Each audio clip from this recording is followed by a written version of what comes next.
Alhamdulillah, ako ay nagpupuri at papasalamat sa Allah Subhanahu wa Ta'ala na tayo ay pinahintulutan na magkita-kita upang maibahagi namin sa inyo ang kagandahan ng reliyong Islam. Ano po? Ang Islam, ito po ang relihiyon ng mga propeta mula kay Adan, Abraham, David, Moises, Jesus Christ, kay Birhen Maria. Ano po? So magtataka ka kung bakit marami mga relihiyon samantala ang Islam ay ngayon ko lang nalaman. Ang katotohanan dyan ay bago likhain si Adan ay Islam na po ang relihiyon ni Adan. At mula kay Adan, Abraham, David, Moises, Jesus Christ, iisa lang ang relihiyon nila hanggang sa kay Prophet Muhammad sallallahu alaihi wasallam ang Islam. Ang Islam ay total submission and obedience to the will of God, Allah. Ganap na pagsuko sa utos at batas ng Allah Subhanahu wa Ta'ala. Kung mapapansin mo, si Propeta Muhammad ay lagi natin naririnig. Ang iba, sinasabi nila, Diyos niyo ba si Propeta Muhammad? Hindi po, siya po ang huling propeta. Kung paano natin iginagalang ang mga propeta noon, ngayon, at mula kay Adan, Abraham, kay Jesus, kay Propeta Muhammad, lahat sila ay walang itinatangi. Walang eksepsyon. Lahat sila ay dapat igalang, mahalin, irespeto. Ano po? So, kung ano man ang ginagawa ni Propeta Muhammad sallallahu alaihi wasallam, ay gagawin natin. Katulad ng pagsamba, pagpupuri, no? Opo. At ang kababaihan naman ay nagsusuot ng mga marangal na damit. Ano po? So, ang Muslim naman ay mga taong naniniwala sa nag-iisang tagapaglikha. So, hindi lahat ng nagsasabing Muslim ay gumagawa ng mabuti.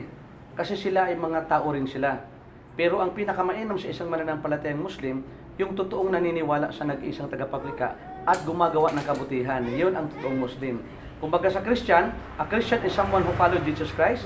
To follow Jesus Christ is to do what He does and to do what He says. So ang totoong Muslim, ang totoong Kristiyano, ay yung Muslim. Kasi sumusunod sila kay Jesus. At ang pagiging Kristiyano o Muslim ay nasa gawa. Ano po? So ang totoong mananampalataya kay Jesus, sumusunod sila kay Jesus. Kung sumunod sila kay Jesus, magiging Muslim sila. Sapagkat si Jesus ay mananampalatayang Muslim. Kung mapapansin mo naman ang nanay ni Jesus, si Birhen Maria, nagsusuot ng mararangal. Ano po? Kasi Muslima sila. Sila ay taga Middle East, taga Gitnang Silangan, at ang paniniwala ng Birhen Maria ay iisa lang ang Diyos, at ang tawag nila ay Allah, no? At Islam din ang relihiyon nila. So, sino man ang magnais ng ibang relihiyon maliban sa Islam, hindi tatanggapin. Sapagkat yan ay man-made, gawa-gawa lamang ng tao.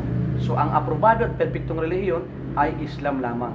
So, paano ba tayo magkakaroon ng tunay na kapanatagan, kapayapaan, kasiguraduhan ng kaligtasan ng ating kaluluwa? Sinabi ni Propeta Muhammad sallallahu alaihi wasallam, ang sino man sa inyo ang magsabi ng la ilaha illallah, walang ibang Diyos maliban sa Allah, there is no God except Allah, at dumating sa kanya ang katapusan ng kanyang buhay, makakaasa siya sa awatabag ng Allah Subhanahu wa Ta'ala, maninirahan siya sa paraiso, mananatili iroon magpakailanman. Alala ang baga, ililigtas siya sa impyernong apoy. So ang pinakamahalaga sa atin ay ang pag-ukulan natin ang panahon na ito sa pagsamba sa Allah Subhanahu wa Ta'ala. Sapagkat isa lamang ang dahilan bakit tayo nabubuhay. Wa ma khalaqtul jinna wal insa illa liya'budun. Nilikha lamang ang mga jin, hindi nakikita, at tayo mga tao upang sambahin lamang ang Allah Subhanahu wa Ta'ala. So, ang pinakaunang pagsamba ay ideklara mo na walang ibang Diyos maliban sa Allah, at sabihin mo rin na si Propeta Muhammad ang huling sugo ng Allah Subhanahu wa Ta'ala. Pag ito'y binigas natin mula sa kaibuturan ng ating puso, tayo ay magiging kapanalig ng mga propeta. Kapanalig tayo ni Birhen Maria, ni Jesucristo, at tayo ay magiging panauhin sa pinakamagandang puknantungan, ang paraiso. Kaya, bigkasin natin ito mula sa kaibuturan ng ating puso, repeat after me. Ano po? Ganyan ang kanang kamay bilang pagsimbolo na isa lamang tagapaglikha. Sabihin natin, Ashhadu an la ilaha illa Allah wa ashhadu anna Muhammad Rasul Allah.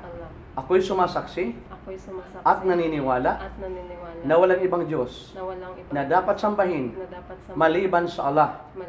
Ako'y sumasaksi at naniniwala na si Propeta Muhammad ay huling sugo ng Allah.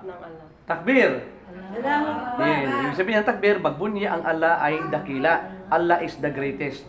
Ngayon, payo ko sa aking sarili at sa iyo ay mula ngayon hanggang sa huling ibig natin buhay, tayo ay sumunod tumalima sa utos at batas ng Allah Subhanahu wa Ta'ala, pamamaraan ng mga propeta. Sapagkat tunay nga na tayo ay pansamantala lamang. Hindi tayo magtatagal dito. Kailangan natin ay sumunod sa utos ng Allah Subhanahu wa Ta'ala para magkaroon tayo ng katagumpayan dito sa mundo at makamta natin ang pinakamagandang punakahantungan, ang paraiso. Batiin po natin sila.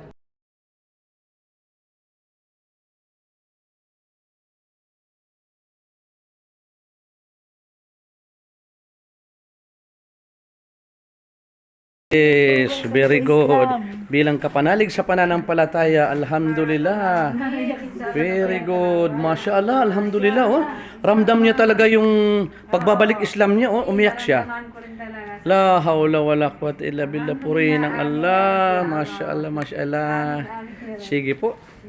Sister, tayo po kayo, sister. Impresin mo si sister. Yan. Yeah, very good. Alhamdulillah. Ikaw at ang iyong mga kasama sa bahay, ibahagi mo sa kanila ang Islam po. Sige nga po, sister, picture ko kayong apat para iano ko kay sister. Isisend ko sa iyo, sister. Isisend ko sa inyo to.